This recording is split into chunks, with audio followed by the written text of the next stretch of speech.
আজ আবারও শোনাবো সিকিমের গল্প। চলো এবার পেলিং রাবাংলা গ্যাংটকের দিকটাও একটু ঘুরিয়ে আনি। মেয়েতে নর্থ সিকিম যাওয়ার ইচ্ছে থাকলেও ল্যান্ডস্লাইডের জন্য এই সময়টা আর রিস্ক নিচ্ছি না। আজকের পর্বে থাকছে পেলিং এর গল্প। কলকাতা থেকে বাসে করে শিলিগুড়ি, সেখান থেকে NH10 ধরে সোজা সিকিম। কি অবস্থা NH10 এর, কত সময় লাগছে, সব ডিটেলসে থাকবে আজকের ব্লগে। থাকবে পেলিং এর পকেট ফ্রেন্ডলি এক সুন্দর আস্তানার খোঁজ। এছাড়া sky walk, Khecheopalri lake, Kanchenjunga ওয়াটারফলসের মতো সাইট সিং তো থাকবেই। তবে বরাবরের মতোই এই ভিডিওর USP রোড জার্নি। বৃষ্টি স্নাত মেঘের চাদরে মোড়া সিকিম আমায় শান্তি দিয়েছে। সেই শান্তির খোঁজ এবার দেব তোমাদেরও। চলো তাহলে শুরু করা যাক আজকের সিকিম সফর। সবার আগে আমি শঙ্খ, তোমাদের হোস্ট, সবাইকে জানাই ওয়েলকাম টু মেঘ পিওনের ব্লগ।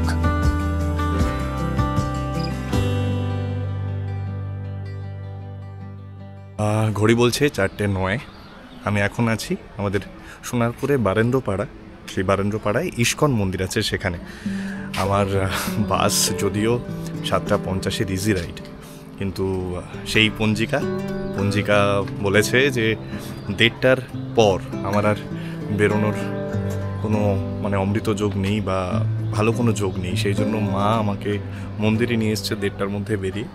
তো আপাতত আমি মন্দিরে আছি। মন্দিরের অ্যাম্বিয়েন্সটা বেশ ভালো। তো যারা ইস্কনকে ভালোবাসো, সোনারপুরে থাকো, বারেন্দ্রপাড়ায় এরকম একটা ইস্কন রয়েছে, তোমরা আসতে পারো। এখানকার অ্যাম্বিয়েন্স খুব ভালো। প্রত্যেক দিন পুজো হয়, গিরিধারীর প্রত্যেক দিন পুজো হয়।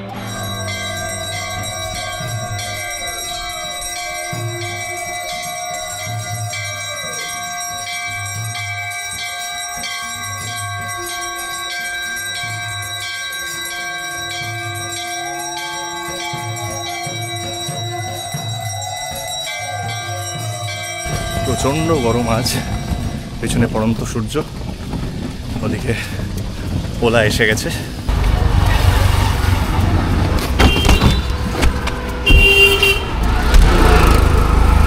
আমার প্রাথমিক গন্তব্য এসপ্লেনেড বাস টার্মিনাস। ইজি রাইডের বাস এখান থেকেই ছাড়ে।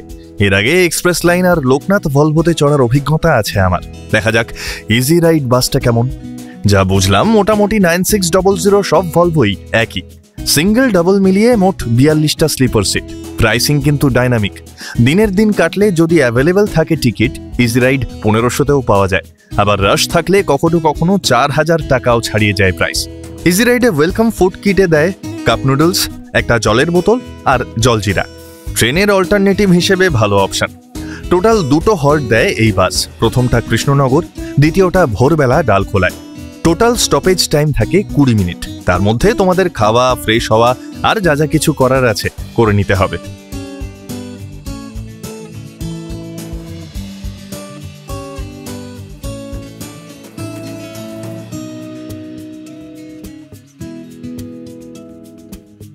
ঘড়ি বলছে 8:20। আমাকে নামিয়ে দিয়েছে শিলিগুড়ি বাস স্ট্যান্ডে। মোটামুটি ওভারঅল ঠিকঠাক জার্নি, তবে রাস্তার কন্ডিশন কিন্তু বেশ কিছু জায়গায় খারাপ ছিল। তো জার্নি যে খুব একটা কমফোর্টেবল ছিল বলবো না, তবে বাসটা যেহেতু ভালো তাই অনেকটা ম্যানেজ হয়ে গেছে। স্টিল আমি বাস জার্নি থেকে ট্রেন জার্নি অনেক বেশি প্রেফার করি।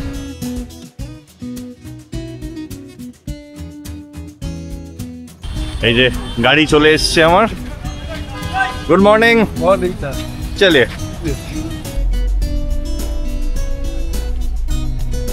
লালজি বলছে এখান থেকে পেলিং পৌঁছাতে মিনিমাম 6 ঘন্টা লাগবে। ধীরে সুস্থে যাবো, কোনো তাড়াহুড়ো নেই। আর একদিন মাঝখানে আমাদের NH10-এ সেবকের ওইখানে কাজ চলছিল, 2 ঘন্টা করে রাস্তা বন্ধ থাকলো। তো আজকে লাকিলি খুলে দিয়েছে রাস্তা। চলো দেখা যাক পেলিং কখন পৌঁছাই। এখন বাজে 8:48। আমরা গাড়ি ছেড়েছি 8:42-43 নাগাদ। হোপফুলি 3টের মধ্যে পৌঁছে যাব। এখন আমরা পেরোচ্ছি তৃতীয় মহানন্দা ব্রিজ। ওই যে নিচ দিয়ে বয়ে গেছে মহানন্দা নদী।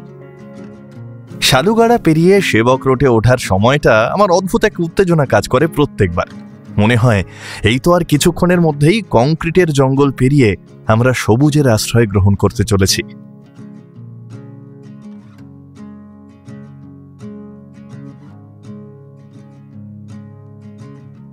আকাশে ধূসর মেঘের দাপাদাপি। বেশ কয়েক পশলা বৃষ্টি কিন্তু অলরেডি হয়ে গেছে এখানে। নিশ্চয়ই সবুজের ঔজ্জ্বল্য দেখে বুঝতেই পারছো, বৃষ্টি এলেই যে ওরা প্রাণ ফিরে পায়। তবে আলাদা করে এবার যেটা চোখে পড়ছে সেটা এই আর্মি মুভমেন্ট। প্রায় খানকুড়ি গাড়িকে যেতে আসতে দেখলাম। এই যে বাঁদিকে, এটা কিন্তু মহানন্দা ওয়াইল্ড লাইফ স্যাংচুয়ারি। আমরা কিন্তু অলমোস্ট সেবক রেল ক্রসিং এর কাছাকাছি চলেই এসেছি। উফ, আমি যতবার এই দৃশ্যটা দেখি ততবারই নতুন লাগে, বিশ্বাস করো। বর্ষার আবহে যেন আরো মায়াবী হয়ে উঠেছে। দুর্বার গতিতে এগোচ্ছিল লালজির গাড়ি। মনে মনে ভাবছি, বাহ, রাস্তায় গাড়িও কম, মনে হয় জ্যামে পড়ব না। কিন্তু সেগুড়ে বালি, করোনেশন ব্রিজ আসতেই বুঝলাম আমি দিবা স্বপ্ন দেখছিলাম। 20-30 ফুট এগোতে না এগোতেই বারবার দাঁড়াতে হচ্ছে। টালি ছোড়ার আগে বিরাট জ্যাম, বিরাট মানে বিরাট। আমরা বেশ কিছুক্ষণ দাঁড়িয়েছি অলরেডি। তো লালজি বলছে আমাদের পৌঁছাতে পৌঁছাতে বিকেল হয়ে যেতে পারে, 5টা-6টাও বাজতে পারে। মানে যেটা ভাবছিলাম আমরা 3টের মধ্যে ঢুকে যাব, আরও এক্সটেন্ডেড হতে পারে। কিসের জন্য জ্যাম বোঝা যাচ্ছে না, সম্ভবত রাস্তায় কাজ হচ্ছে। কিন্তু কালীঝোড়া অবধি এই চাপটা থাকবে আর কি।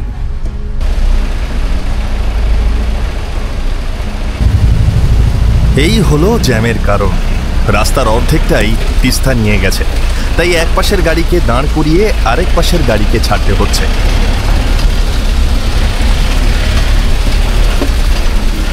প্রায় 1 ঘন্টা 20 মিনিট দাঁড়িয়েই একটু আগে বিরক্ত হচ্ছিলাম, কিন্তু এই ব্যাড প্যাচটা কাটিয়ে লালজির গাড়ি যখন দৌড়চ্ছে আর ডান দিকে দাঁড়িয়ে থাকা গাড়ির লাইনকে দেখছি, সত্যি নিজেকে লাকি মনে হচ্ছে। প্রায় 2 কিলোমিটার লম্বা গাড়ির লাইন। জানি না এরা কখন এদের গন্তব্যে পৌঁছাবে। যাই হোক, ফাইনালি গাড়ির লাইন শেষ। দম বন্ধ করা একটা ভাব যেন কেটে গেল হঠাৎ করে, কিন্তু পেটের খিদেটা তখনই চাগাড় দিল। তাই দাঁড়িয়ে পড়লাম রাস্তার ধারের একটা রেস্টুরেন্টে। ছিমছাম রেস্টুরেন্ট, আর এখান থেকে ভিউও বেশ ভালো। আমি অর্ডার করেছিলাম 1 plate chicken momo. No doubt মোমোগুলো দারুণ ছিল, তবে স্যুপটা আমার একদমই ভালো লাগেনি। যাই হোক, চলো এবার তোমাদের এবারের প্ল্যানটা একটু বুঝিয়ে দিই। আজ যেহেতু যেতে যেতেই বিকেল হয়ে যাবে, তাই আর কোনো প্ল্যান নেই। আজ গিয়ে সোজা রেস্ট নেব, কারণ জার্নির একটা ধকল থাকবে। এখন আমি এই যে ওয়েস্ট সিকিম ট্যুরটা করছি, এটা 4 রাত্রি 5 দিনের। প্রথম 2 রাত থাকবো পেলিং, তৃতীয় রাতে থাকবো রাবাংলা এবং চতুর্থ রাত্রি গ্যাংটক। আমার এই টোটাল ট্যুরটা অর্গানাইজ করে দিয়েছে ট্যুর কিংডম। প্যাকেজ কস্ট কিরকম সেটা স্ক্রিনে যাচ্ছে, স্ক্রিনশট নিয়ে নিও। স্ক্রিনে আর ডিসক্রিপশনে কন্ট্যাক্ট নম্বরও যাচ্ছে, নোট করে নিও। আরেকটা ইম্পর্টেন্ট কথা বলার, আমার কাজ তোমাদের সন্ধান দেওয়া, ইনফরমেশন দেওয়া, জায়গাটাকে তুলে ধরা। কাকে ভরসা করবে না করবে এটা সম্পূর্ণ তোমাদের উপর। আমি শুধু আমার এক্সপিরিয়েন্স শেয়ার করতে পারি মাত্র। আরেকটা কথা, কোথাও যাবার আগে একদম ফোনে কথা বলে শিওর হয়ে নাও কোথায় যাচ্ছ, কি কি দেখবে, কোন হোটেলে বা হোমস্টেতে থাকবে, কোন রুমে থাকবে, গাড়ি কেমন পাবে। এগুলো আগে থেকে জেনে নিলে পরে কনফিউশনের জায়গা থাকে না। আর তাছাড়া অনলাইনে তো রিভিউ আছেই, এখন তো অনেক অপশন। তাই একটু রিসার্চ করে ট্যুর ঠিক করো। আমি আমার অভিজ্ঞতা থেকে বলতে পারি, ট্যুর কিংডমকে আমার বেশ ভালো লেগেছে। রাস্তা কিছু কিছু জায়গায় চওড়া করার কাজ চলছে, তাই একটু খারাপ। যাই হোক, আমরা কিন্তু ওয়েস্ট বেঙ্গল ছেড়ে এবার সিকিমে প্রবেশ করতে চলেছি, তাই হোল্ড ইউর সিট টাইট।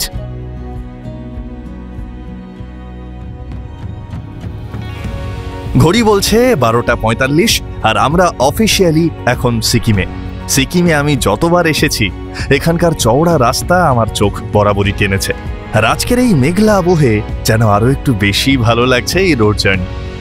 তোমাদের কেমন লাগছে অবশ্যই জানিও কমেন্টে।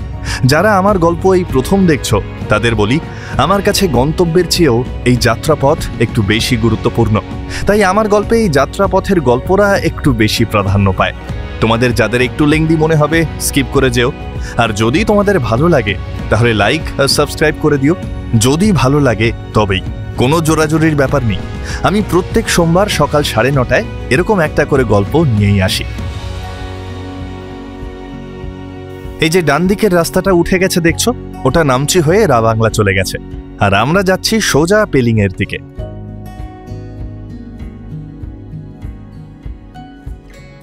আমি কিন্তু প্রচন্ড এক্সাইটেড। এটাই আমার প্রথম পেলিং দর্শন। স্কাইওয়াকের নাম যে কত শুনেছি, পেলিং থেকে কাঞ্চনজঙ্ঘার দর্শনের কথা যে কত শুনেছি তার ইয়ত্তা নেই। তবে জানি না এবার সেসব দেখার সৌভাগ্য হবে কিনা। ওয়েদার ফোরকাস্ট যা বলছে তাতে যথেষ্ট সংশয় আছে, এবার যা থাকে কপালে।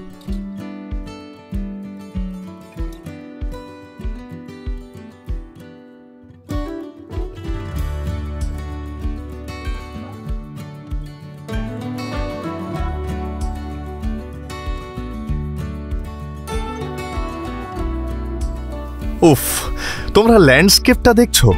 ছবির মতো সুন্দর এই জায়গাটার নাম জোরথাং। আর যে নদীটা দেখছো ওটা রঙ্গিত নদী।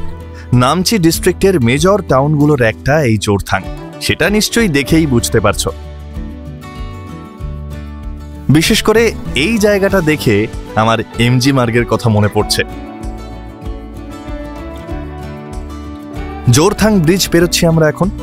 নিচ দিয়ে বয়ে গেছে রঙ্গিত নদী।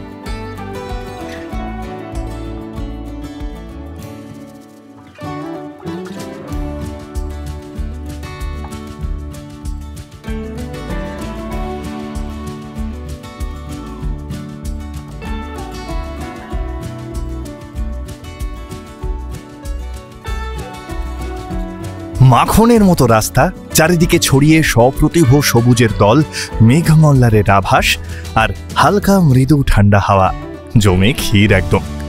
তোমরাই বলো না, এরকম একটা রাস্তা পেলে গন্তব্যে পৌঁছাতে কি মন চায়? মনে হয় না এই পথ যদি না শেষ হতো তবে কেমন হতো। জোরথাং পেরিয়ে এই মুহূর্তে আমি রোথাকে এসেছি। কি অসাধারণ লাগছে জায়গাটা। এটা রোথাক ব্রিজ, যার উপর দাঁড়িয়ে আছি। অদ্ভুত লাগছে। বৃষ্টি হয়েছে সবে দুদিন হলো এবং সবুজের ছটা অনেকটা বেড়ে গেছে। সবুজ মানে এই বর্ষার পর এই যে সবুজের দীপ্তিটা বেড়ে যায়, আলাদাই প্রাণ সঞ্চার করে প্রকৃতিতে, তাই না? রাস্তার প্রতিটা বাঁক নতুন নতুন ভাবে আমায় মুগ্ধ করছে। অগাধ শান্তির আড়ত রয়েছে এখানে। অদ্ভুত ধীর স্থির জীবনযাত্রার আভাস পেতে পেতে এগিয়ে চলেছি আমরা দুর্বার গতিতে।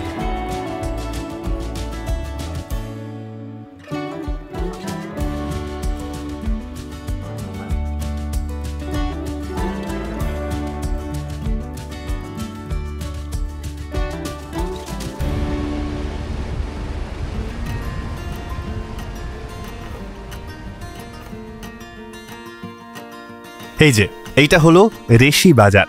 এখান থেকে পেলিং আর মাত্র 29 কিলোমিটার, সময় লাগবে ওই 1 ঘন্টা মতো।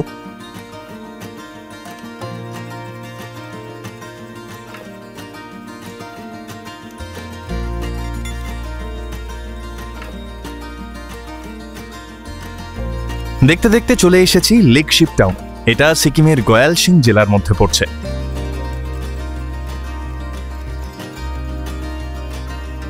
ঘড়ি বলছে 2:49, কিন্তু আলোর অবস্থা দেখেছো? মনে হচ্ছে না প্রাক সন্ধ্যার মুহূর্ত? ওদিকে 2-1 পশলা বৃষ্টিও পড়তে শুরু করেছে। আমরা সিকিমের পাহাড়ি ছোট ছোট গ্রামের মধ্যে দিয়ে এগিয়ে চলেছি পেলিং এর পথে।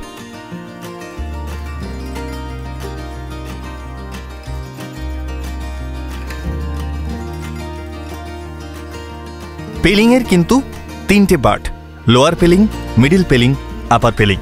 আমরা লোয়ার পেলিং এ ঢুকে গেছি। আমাদের আজকের আস্তানা হোটেল সিংহ রয়েছে আপার পেলিং এ, আর তো মাত্র কিছুক্ষণের অপেক্ষা। কিভাবে অ্যাটমসফিয়ার বদলে গেল দেখলে? মেঘের সমুদ্রের ভেতর হাবুডুবু খাচ্ছি আমরা এখন।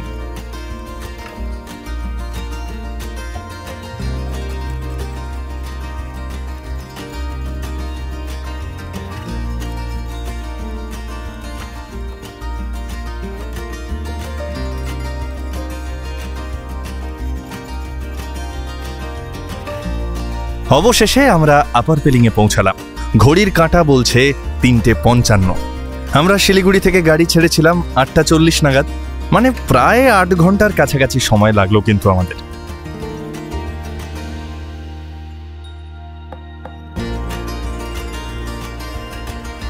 ফাইনালি ঘড়িতে বাজে এখন অলমোস্ট 4টে। আমরা চলে এসেছি হোটেল সিংহ। এই হচ্ছে হোটেল, নিচে ওই হোটেল সিংহ, আর এই হচ্ছে হোটেলের গেট। দারুণ ওয়েদার। আর এরকম ওয়েদার আমার অসাধারণ লাগে।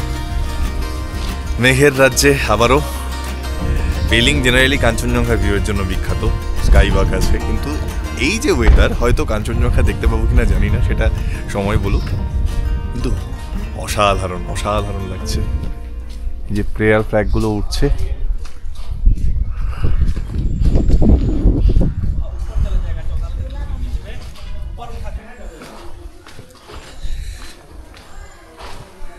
এই হচ্ছে হোটেল সিংহ।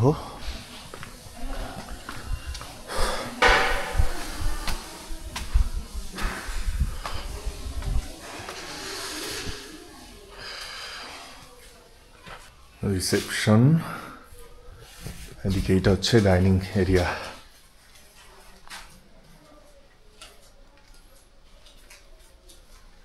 যদিও আমি একা, কিন্তু যে রুমটা দিয়েছে রুমটা বিরাট বড় রুম। অ্যাকচুয়ালি আমি শেখরদাকে বলেছিলাম একদম টপ ফ্লোরে সবচেয়ে ভালো ভিউওয়ালা রুম চাই। তো 701 এখানকার সবচেয়ে ভালো রুমটা একবার দেখাই। এই হচ্ছে হোটেল সিম্ভোর 701 নম্বর ঘর। ঢুকেই যেটা নজরে পড়ছে, একটা সিঙ্গেল বেড, এপাশে পুরো সোফা সেট রয়েছে, 3 জন 2 জন 5 জনের জন্য। এখানে আরেকটা সিঙ্গেল বেড, এদিকে রয়েছে বেড সাইড টেবিল, যেখানে দেখতে পাচ্ছি একটা ফিল্টার রয়েছে, ইলেকট্রিক কেটল রয়েছে, 4টে গ্লাস রয়েছে। এখানে একটা কাবার্ড রয়েছে যেখানে এক্সট্রা ব্ল্যাঙ্কেট দেওয়া। আর এইদিকে এই হচ্ছে ওয়াশরুম, লাইট জ্বালাই, এই হচ্ছে ওয়াশরুম, বিরাট একটা ওয়াশরুম, গিজার রয়েছে, ওয়েস্টার্ন কামোড রয়েছে, বাঁদিকে একটা উইন্ডো সেকশন রয়েছে, পর্দা দেওয়া যাবে, অসুবিধা নেই। আর এদিকে রয়েছে আয়না, বেসিন। তবে এখানেই শেষ নয়, আরও একটা ঘর রয়েছে, যেটা মেন ঘর, যেটা মেন বেডরুম এখানকার। এইটা হচ্ছে সেই বেডরুম। এটা হচ্ছে একটা কিং সাইজ বেড বলা যায়, বা কিং সাইজের চেয়ে একটু বড়ও হতে পারে।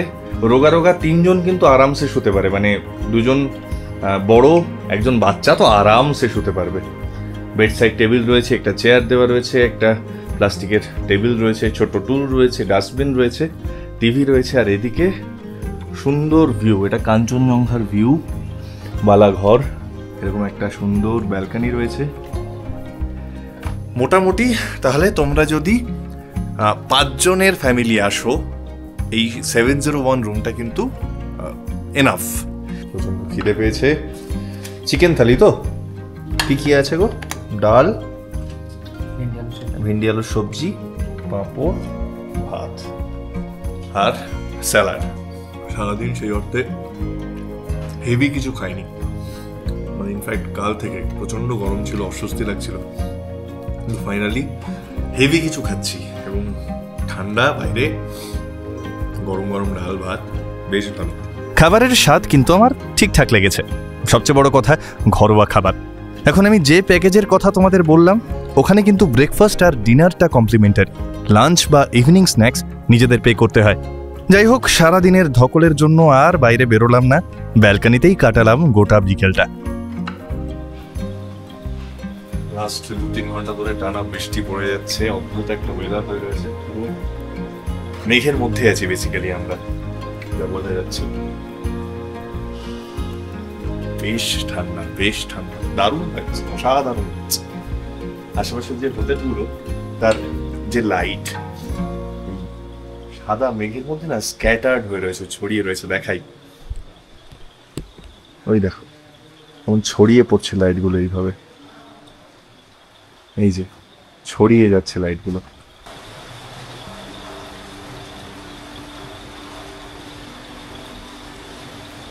সন্ধেবেলা কি খাবো, একটু চিকেন পকোড়া অর্ডার করলাম, 160 পার প্লেট প্লাস কফি। তো এই হচ্ছে চিকেন পকোড়া, আর এই হচ্ছে আমার কফি। চিকেন পকোড়াটা সত্যি ভীষণ ভালো, মানে খুব সফট, জুসি এবং গরম পকোড়া, দারুণ লাগছে। আচ্ছা, ডিনারে এখানে 2 রকম অপশন ছিল, চিকেন থালি বা ফ্রাইড রাইস চিলি চিকেন। চিকেন থালি তো সবসময় খাচ্ছি, তাই fried rice chilli chicken order করলাম। আর সন্ধ্যাবেলার যে চিকেন পকোড়াটা খেয়েছিলাম সেটাও কনফিডেন্স দিল যে এখানে মনে হচ্ছে ফ্রাইড রাইস চিলি চিকেনটা ভালো হবে। তো খাই, খেয়ে দিয়ে ঘুমিয়ে পড়বো। আর পাচ্ছি না, আজকে প্রচণ্ড টায়ার্ড। মানে প্রথমে তো ওই বাস জার্নি, তারপর প্রায় 8 ঘন্টা গাড়িতে অল টোটাল, ভীষণই tired. In fact fried rice chilli চিকেনটাও একদম ঘরোয়া। বাহ, বেশ ভালো।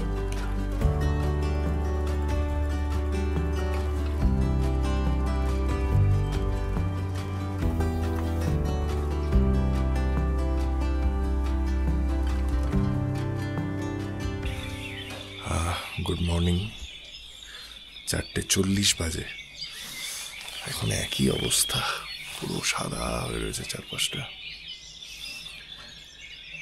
কিছু দেখা যাওয়ার কোনো চান্স নেই। পেলিং থেকে কাঞ্চনজঙ্ঘা বৃষ্টি হচ্ছে, বৃষ্টি হয়েছে। এই যে সিচুয়েশন, না সানরাইজ না কাঞ্চনজঙ্ঘা দেখার কোনো চান্স আছে।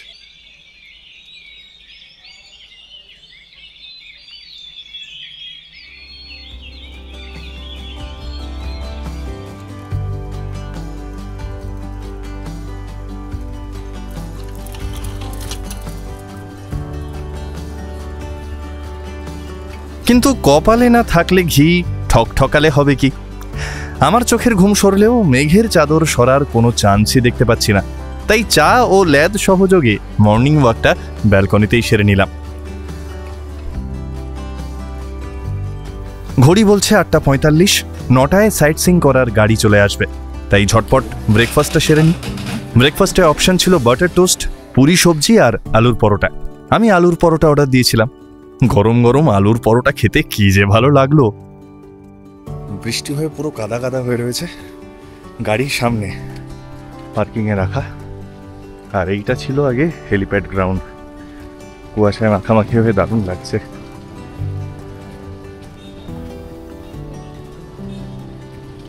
আচ্ছা, আমাদের আজকে সাইট সিংয়ে যাকে আমরা সারথি হিসেবে পেয়েছি, প্রভাকর ভাই।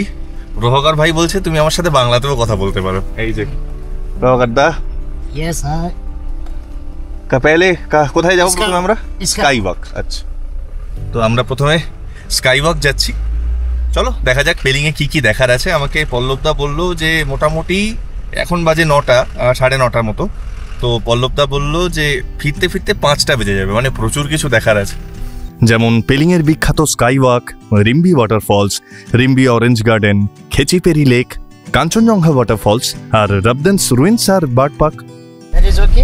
जितना पॉइंट कवर कर पाएंगे 4 बजे तक Okay. वो हम लोग करेंगे। ओके। उसके बाद कल जो रब्दन्स रुइंस और जो बर्ड पार्क है हाँ, वो हम लोग कल ऑन द वे करते हुए जाएंगे। ओके ओके और जिस दिन गैंगटॉक जाएंगे उस दिन 4 धाम टिकारम वगैरह ओके ओके ठीक है ডান। क्योंकि हर ट्रिप भी नहीं रहेगा। হ্যাঁ, মানে সাউথ ওয়েস্ট আর ইস্ট তিনটেই আছে কিন্তু। মানে গ্যাংটকটা পড়ছে ইস্ট সিকিমে, রাবাংলা পড়ছে সাউথ সিকিমে, আর এই পেলিং সাইডটা এটা কিন্তু ওয়েস্ট সিকিমের আন্ডারে পড়ছে। তো শুধু সাউথ সিকিম ট্যুর না, 4 নাইট 5 ডেজের মোটামুটি একটা সিকিম ট্যুর নর্থ সাইড বাদ দিয়ে আমরা কিন্তু কভার করছি। তার মধ্যে 2 রাত পেলিং, 1 রাত রাবাংলা, আর 1 রাত তো গ্যাংটক কাছেই বলেছি।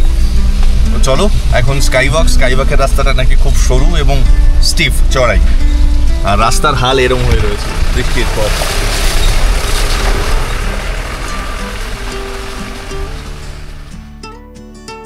কি কেমন লাগছে? পুরো ম্যাজিক্যাল না? সবুজে মোড়া রাস্তাকে গ্রাস করেছে মেঘরাজি। একটা ঝাপসা ভাব কাজ করছে সর্বত্র। তার সাথে ভেজা প্রকৃতির গন্ধ, বুক ভরে নেওয়া ঠান্ডা বাতাস যেন অন্য এক জগতে নিয়ে যাচ্ছে আমায়।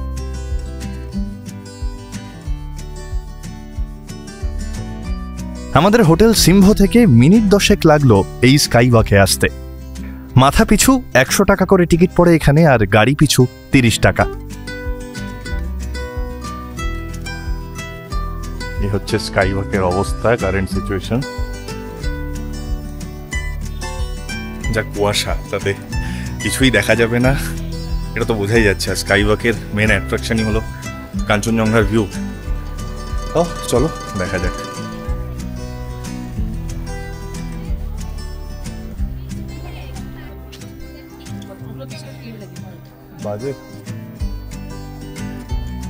বাজে কুয়াশা, কি দেখা যাবে? কিচ্ছু দেখা যাবে না। এই প্রথম মেঘের জন্য মনটা একটু খারাপ হলো। মনে হচ্ছে ইস, যদি একটুখানি মেঘ কেটে গিয়ে সাহিত্য বুদ্ধর দেখা পেতাম। যাই হোক, কি আর করা যাবে। এই মুহূর্তে এটা স্কাই ওয়াক কম ক্লাউড ওয়াক বেশি মনে হচ্ছে। পুরো সাদা, কিচ্ছু দেখা যাচ্ছে না, কিচ্ছু দেখা যাচ্ছে না, নাথিং। ওই যে কথায় বলে না, সব পেলে নষ্ট জীবন। নিজেকে সান্ত্বনা দেওয়া ছাড়া এর বাইরে আর কিছুই মাথায় আসছে না। আবার এটা ভেবেও নিজেকে চাঙ্গা রাখছি যে এখানে আসার একটা জোরালো কারণ কিন্তু থেকেই গেল।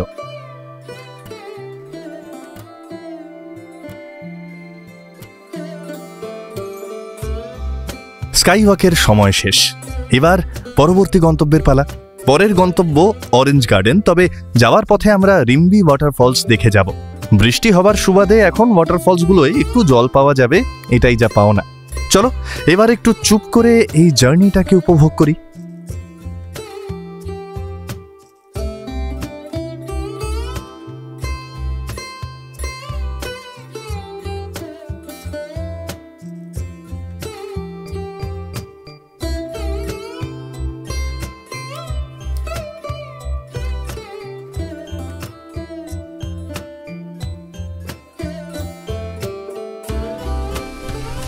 এই যে এইটা হলো রিম্বি ওয়াটারফলস।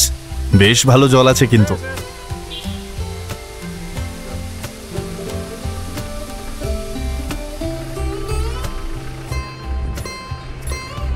এই ব্রিজটার নাম রিম্বি ব্রিজ। নিচ দিয়ে বয়ে গেছে স্রোতস্বিনী রিম্বি।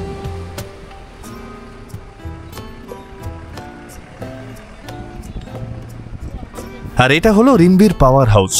আগে নাকি এটা দেখতেও লোক আসতো। স্কাই ওয়াকের পরে এলাম অরেঞ্জ গার্ডেন। এখানে রিম্বিক নদী আছে, সেটা হেঁটে যেতে হয় নদী অব্দি। চলো যাওয়া যাক।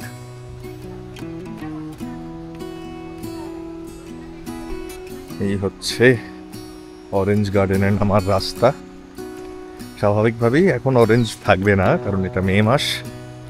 রাস্তার পাশে এরকম ছোট্ট ছোট্ট দোকান রয়েছে। এখানে পপকর্ন, ছোলা, ছোট ছোট লোকাল ওয়াইন পাওয়া যায়। এগুলো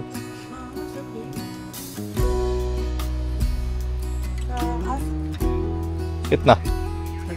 30। এই রাস্তাটা কি সিনিক লাগছে, অসাধারণ ফ্রেম। এইদিকে বাঁশের বেড়া। ছোটবেলায় এরকম ফ্রেম কিন্তু আঁকতাম আমরা। আশেপাশে ফুল হয়ে রয়েছে, অসাধারণ, দারুণ। ফুল গাছ চাষ হয়েছে। ছোট ছোট ঘাসগুলো, এই বাঁশের বেড়া, চারিদিকে গাছপালা, সবুজ সবুজ। সত্যি অসাধারণ কিন্তু না? কি অদ্ভুত লাগছে, মানে এত কালারফুল পুরো জায়গাটা। আহা, কি সুন্দর ফুল হয়ে রয়েছে, ফুলের colour.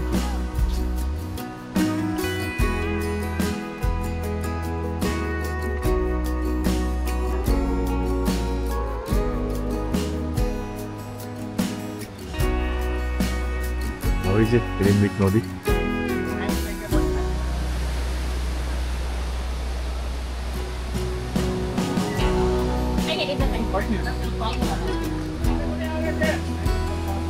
Just a little orange juice. Maggie momos.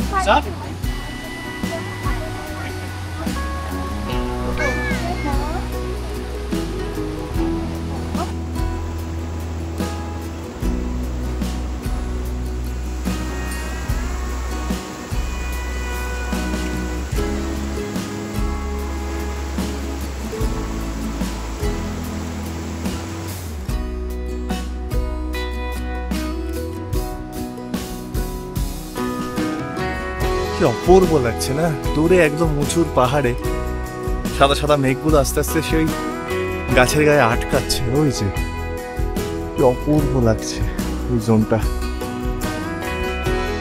অসাধারণ। ওই যে এরম ওয়েদারে ভিউ পাওয়া যায় না, কিন্তু শান্তি পাওয়া যায় অনেকটা, এইটুকু কনফার্ম। পেলিং সাইডটা, বিশেষ করে এই যে সার্কিটটা আমি কভার করছি, এখানে নো ডাউট কাঞ্চনজঙ্ঘাই হচ্ছে মেন অ্যাট্রাকশন। কাঞ্চনজঙ্ঘার ভিউ, বিশেষ করে স্কাই ওয়াক তো ওকে কাঞ্চনজঙ্ঘার জন্যই যায়। তো সেখানে এরকম ওয়েদার থাকলে স্বাভাবিক মানুষজন হতাশ হবেন, হচ্ছেনও মানুষ হতাশ, কিন্তু কিছু করার নেই। থেমে থাকলে তো চলবে না, যা পাই যতটুকু পাই সেটাই বা কম কি, তাই না? যেমন ধরো এই মায়াবী রাস্তা, খটখটে রোদে তো এত মায়াবী লাগতো না, তাই না? এই মেঘাচ্ছন্ন ওয়েদারই এই রাস্তাটাকে এত মায়াবী বানিয়েছে, এটাও কি কম পাওয়া? উফ, তোমরা ফ্রেমগুলো দেখছো? বিশ্বাস করো এরকম রাস্তায় আমি গোটা দিন কাটিয়ে দিতে পারি অক্লেশে। যাই হোক, আমাদের পরের গন্তব্য কিন্তু খেচিপেরি লেক, যা হিন্দু ও বৌদ্ধ দুই ধর্মের মানুষের কাছেই পবিত্র।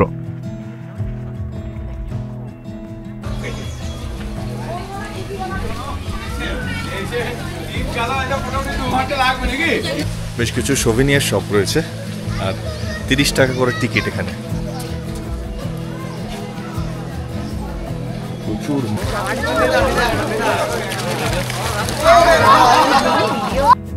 প্রায় 1 কিলোমিটার মতো হেঁটে পৌঁছতে হয় খেচিপেরি লেক। তবে ওয়ার্থ ইট, বিশ্বাস করো, এটা কোনো অংশেই জঙ্গল ওয়াকের থেকে কম কিছু না। অসংখ্য পাখির কোলাহলকে সঙ্গী করে এই ছোট্ট ট্রেলটা সত্যি অনবদ্য। কতটা সবুজ লাগছে দেখো, সবকিছু কতটা সবুজ। বৃষ্টি হচ্ছে, পুরো রাস্তা ভিজে, হাঁটলে সব আওয়াজ হচ্ছে। ঠান্ডা আছে এখানে বেশ, যেহেতু বড় বড় গাছ। গ্রিনারি মানে বৃষ্টি গাছে যে প্রাণ সঞ্চার করে নতুন করে, সেটা এই বর্ষায় না হলে বোঝা যায় না। মানে এত ভালো লাগে, সবুজগুলো আরও সবুজ। হ্যাঁ, একটু জোঁকের ভয়ও আছে কিন্তু, কারণ আমরা এর আগে যে অরেঞ্জ গার্ডেনে গেলাম সেখানে দুজনকে জোঁক ধরেছে। তোমরা যারা হাঁটতে চাও না তাদের জন্য এরকম গাড়িরও ব্যবস্থা আছে কিন্তু। লেকের ফার্স্ট লুক, বাঁদিকে দেখা যাচ্ছে জল। বলা হয় এই লেক পবিত্র লেক, এবং উপর থেকে দেখলে একটা পয়েন্ট আছে, সেই উপর থেকে দেখলে এটাকে পুরো পায়ের ছাপের একটা শেপে দেখা যায় এই লেকটাকে। তো হিন্দু ধর্মের লোকজন বলেন সেটা শিবের পায়ের ছাপ, বৌদ্ধ ধর্মের লোকজন বলেন সেটা বুদ্ধদেবের পায়ের ছাপ। মোদ্দা কথা, খুব পবিত্র লেক হিন্দু ধর্ম এবং বৌদ্ধ ধর্ম দুই ধর্মের জন্যই। এবং আরও যেটা ইন্টারেস্টিং ফ্যাক্ট সেটা হলো এই লেক সবসময় একদম ক্লিন থাকে। মানে মানুষ কিন্তু ক্লিন করে না, বলে কোনো পাতা পড়লেও সেটা কোনো না কোনো পাখি এসে ঠিক তুলে নিয়ে চলে যায়। তো এই ফ্যাক্টটা আমার খুবই ইন্টারেস্টিং লেগেছে, ভীষণই রোমাঞ্চকর একটা ফ্যাক্ট, তাই না? এত বড় একটা লেক, যে লেকটা সারা বছর ক্লিয়ার, একদম ক্লিন থাকে। দারুণ না? কত অসাধারণ লাগছে এই অ্যাম্বিয়েন্স, এই বর্ষার পর প্রকৃতির প্রাণ ফিরে পাওয়া, আরো সবুজ, আরো সতেজ হয়ে ওঠা সবকিছু কি অপূর্ব লাগছে। দেখো ওই দূরে মেঘরাজি পুরো ছেয়ে ফেলছে আস্তে আস্তে সবকিছু। প্রচুর প্রেয়ার ফ্ল্যাগ লাগানো আছে ওখানে। আর এই হচ্ছে লেক, একদম ক্রিস্টাল ক্লিয়ার। কিন্তু মানে আমি যখন শুনেছিলাম যে একদম ক্রিস্টাল ক্লিয়ার থাকে, পাতা পড়লে পাতাও পাখিরা তুলে নিয়ে যায়, আমার সত্যি কথা বলতে খুব একটা বিশ্বাস হয়নি। কারণ একটা দুটো পাতা তো পড়ে থাকতো দেখবো, এটা আমি এক্সপেক্ট করেছিলাম, কিন্তু যতটা এখনও দেখছি একদম crystal clear lake.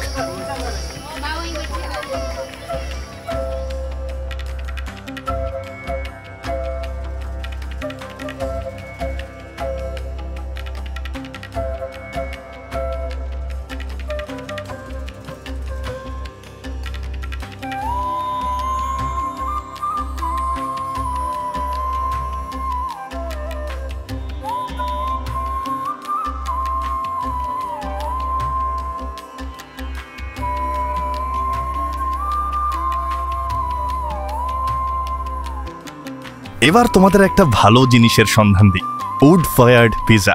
Domino's, Pizza Hut তো অনেক খেয়েছো, একেবারে খাঁটি পুরনো পদ্ধতিতে কাঠের জালের ওভেনে তৈরি পিৎজা খেয়েছো কখনো? এখানে আসলে কিন্তু পারবে খেতে। স্বামী স্ত্রীতে মিলে হাতে হাত ধরে এই রেস্টুরেন্ট চালানোরা। এই রেস্টুরেন্টের নাম লতপস পিৎজেরিয়া।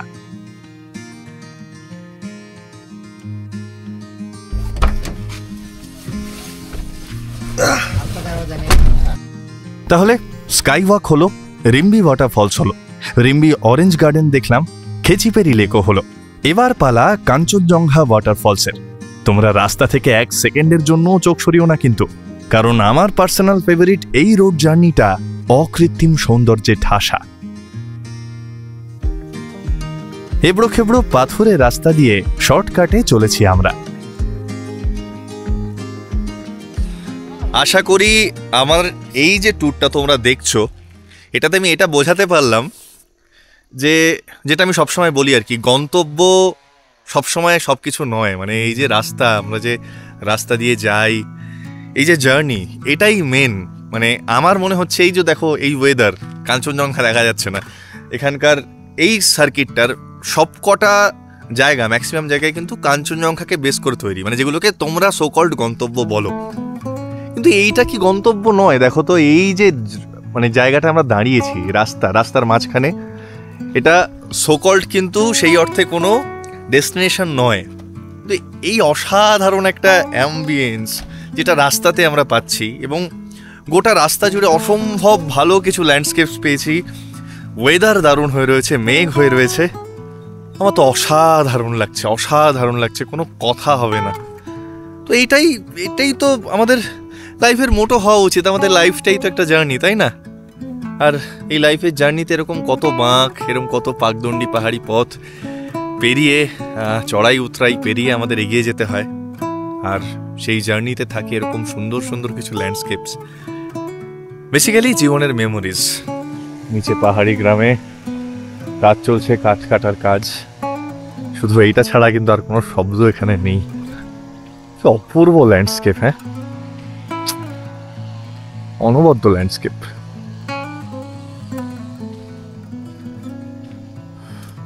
ছোট ছোট পাহাড়ি ফুল হয়ে রয়েছে অযত্নে। ওখানে একজন বয়স্ক মানুষ বসে দেখছেন আমি ভিডিও বানাচ্ছি, কি সুন্দর পাহাড়ি বাড়ি। আর এই হচ্ছে ল্যান্ডস্কেপ। দূরে মেঘ, পাহাড়ের মাথা খেয়ে নিয়েছে মেঘ। অদ্ভুত এক বৈপরীত্য ধরা পড়ছে আমার চোখে। কত শান্ত, ধীর স্থির, অনাড়ম্বর জীবন এখানে, যেন কোনো কিছুর জন্যই কোনো তাড়া নেই। প্রত্যেকের মুখে প্রশান্তি। আর নিজেদের কথা যখন ভাবি, আমাদের এত চাহিদার কোনো শেষ নেই। আজ এটা চাই তো কাল ওটা। এআই আর 5Gর যুগে আমরা সবাই এখন এক্ষুনি চাই এর তলে। এই তো কদিন আগেও আমরা 1 জিবি নেটে সারা মাস চালাতাম, এখন প্রত্যেক দিন 1.5-2 জিবি নেটও কম পড়ে যায়। আর তাই তো বোধহয় আমরা এত হাঁপিয়ে উঠি আর বারবার ছুটে আসি এই পাহাড়ে জীবনের গতি একটু কমাতে। তাই আমি যখন ঘুরতে আসি চেষ্টা করি যত ধীর স্থিরভাবে প্রকৃতিকে উপভোগ করা যায় উপভোগ করতে।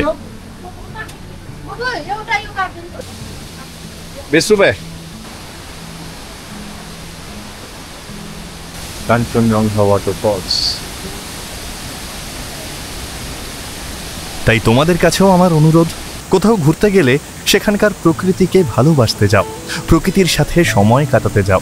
লিস্ট করে পয়েন্ট ভিত্তিক ঘুরো না প্লিজ। যেখানে যখন যাচ্ছ সেই জায়গাটাকে উপভোগ করো, তাতে যদি 2-1টা জায়গা মিসও হয় ক্ষতি নেই কিন্তু। মাঝে মাঝে এরকম রাস্তায় দাঁড়িয়ে পড়ছি, তার কারণ অসাধারণ কিছু ল্যান্ডস্কেপ আমি দেখাই। এই যে পাহাড়টার মাথা খেয়ে ফেলেছে এই মেঘেরা, কি অদ্ভুত লাগছে, কি কালারফুল লাগছে। সবুজের কত রকম শেড দেখতে পাচ্ছি আমরা এইটুকু জায়গার মধ্যে। একদম দূরে যে পাহাড়টা দেখা যাচ্ছে কালচে, মানে ডার্ক গ্রিন, তার সাথে হালকা কালচে নীল মেশানো আর কি।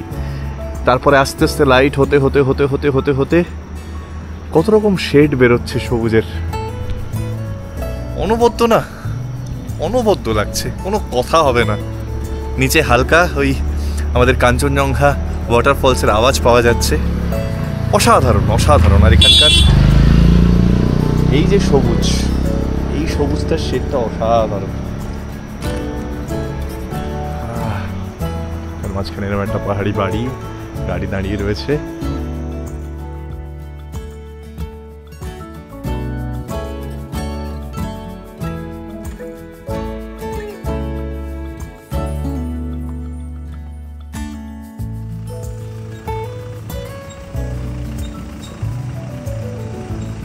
আবারও নেমে পড়েছি রাস্তায়। দাদাকে বললাম একটু এগিয়ে যাও। কি অসাধারণ অসাধারণ ফ্রেমস বেরোচ্ছে এখানে, বড় বড় গাছ। এই যে গাছগুলো দেখো কি বড়, কি অদ্ভুত লাগছে। এই হচ্ছে রাস্তা, কেউ নেই আমি ছাড়া। অসাধারণ না? কি অদ্ভুত লাগছে ফ্রেমটা বড় গাছেদের সামনে নিয়ে। তো পাহাড়ের ফ্রেমের ফাঁদে পড়লে কিন্তু সত্যি মুশকিল আছে, তখন সারাদিন খালি পাহাড় পাহাড় করবে মনটা। এই ফ্রেমে গাড়িটাকেও কি অদ্ভুত লাগছে, উফ কি কালারফুল ফ্রেমটা।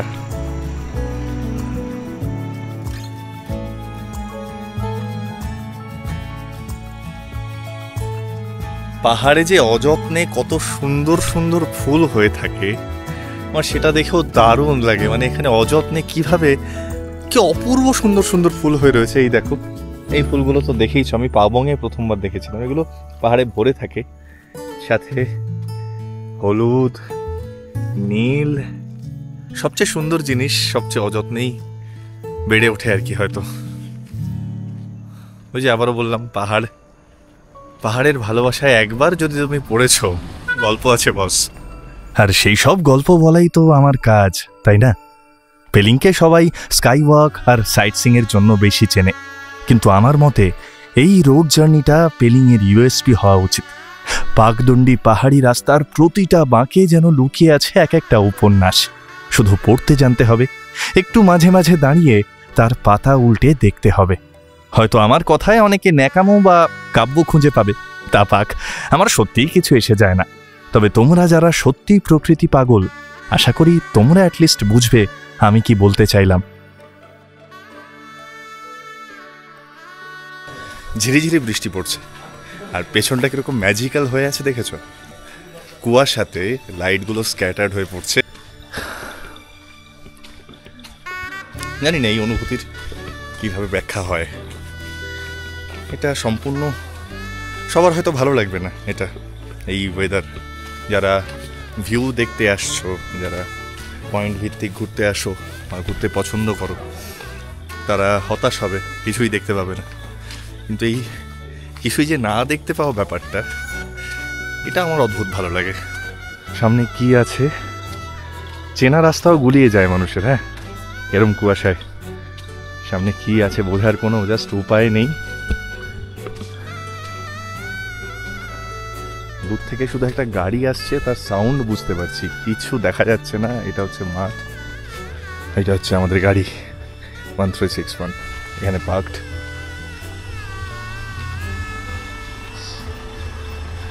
যারা নেতারহাটের ভিডিওটা দেখেছিলে, মনে আছে ওখানে সিকাডার ডাক শুনিয়েছিলাম, যে গরুর গাড়ি চললে যেরকম ঘন্টার যেরকম আওয়াজ হয়, দেখো সেরকম একটা আওয়াজ হচ্ছে। এটা কিন্তু এখানকার সিকাডা পোকা।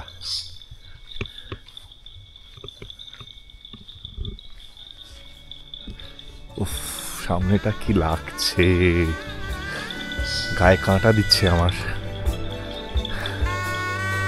এই গোটা রাস্তায় যদি গাড়ির আওয়াজটা না থাকতো, মনে হতো শুধু আমি একা, আর এরকম রহস্যে মোড়া একটা ambience.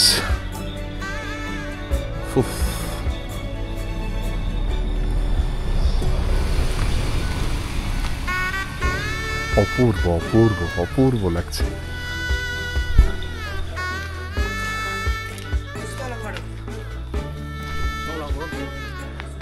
Tourist information centre Pelling সাজানো হয়েছে, তার কারণ সিকিম 50 বছরের স্টেটহুড পেয়েছে। মানে সিকিমকে স্টেট হিসেবে ঘোষণা করা হয়েছে তার 50 বছর, তো সেটাই সেলিব্রেট করা হচ্ছে এখানে গোটা সিকিম জুড়ে।